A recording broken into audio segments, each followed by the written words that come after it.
పల్నాడు జిల్లాలోని అమరావతి పుణ్యక్షేత్రాన్ని వరద నీరు ముంచెత్తింది. ఆలయ పరిసరాలతో పాటు లోతట్టు కాలనీలు జలమయమయ్యాయి. పల్లపు వీధి ముస్లిం కాలనీలోకి వరద చొచ్చుకెళ్లింది. రహదారులపై 4 అడుగుల మేర వరద నీరు నిలిచిపోయింది. అమరావతి మండలంలో వాగులు పొంగిపొర్లడంతో అమరావతి జలసంద్రంగా మారింది.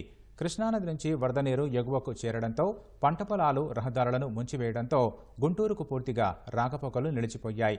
కాలనీలోకి వరద నీరు పెరుగుతుండటంతో ఎన్డీఆర్ఎఫ్ బృందాలు సహాయక చర్యలు కొనసాగిస్తున్నారు.